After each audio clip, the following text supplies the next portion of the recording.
ताबीज़ बना कर गले में डाल दे।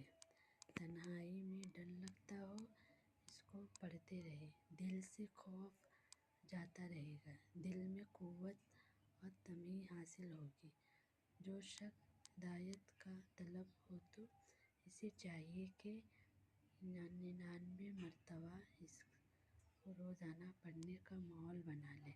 इंशाअल्लाह इस ख्वाब में नवाज़ी नज़र आएगा। एक अकेला इसकी तिलावत से खौफ यही पैदा होगा और अल्लाह ताला मदद हासिल होगी। इसे कसरत से पढ़ने से नफ़सियत ख़ाशियत हो जाती है, फज़ायत होता है। जो शख्स इस बाद नमाज फ़जर 11 मरतबा हमेशा पढ़ते रहे, वो अज़ाब कब्र से महफूज रहेगा। है बेनियाज़ ज़ुल्म तक़ीद भूखे हिफाज़त मखलूक बेपरवाह मशरियत के लिए नमाज फ़जर के बाद 111 मरतबा या मसूदो पढ़ते जाएं। इंशाअल्लाह बहुत फ़ायदा हासिल होगा।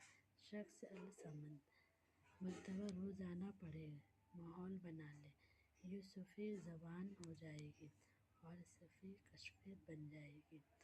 है ताकत वाले दुश्मन को ज़िला और रुसवा करना माकूल हो तो वज़ू के दौरान यकदारी पढ़ते रहें, फिर 2 रकात तहज्जुद का नमाज के बाद इसको पढ़ते रहें।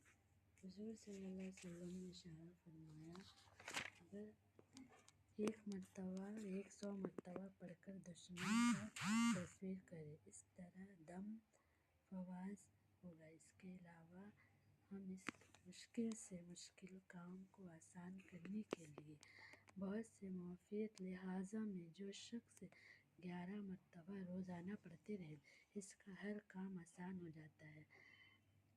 हुज़ूर सल्लल्लाहु अलैहि वसल्लम ने फरमाया कि कुदरत वाले सुबह बेअदबी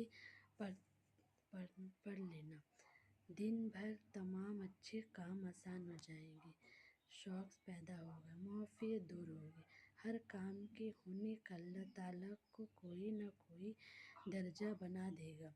है बड़े वाले तन्हाई में डर लगता हो या पढ़ते रहे, बेखौफ होगा और हर ज़िय्क़त बला से महफूज रहेगा। अगर उम्मीद बेखैर हो तो ज़ख्मी न होगी, दुश्मन फ़तह हासिल होगी। कंगाल भी इसका बड़ी मुफ़ीद है। हज़रत मोहम्मद सल्लल्लाहु अलैहि वसल्लम ने फरमाया कि है पीछे करने वाले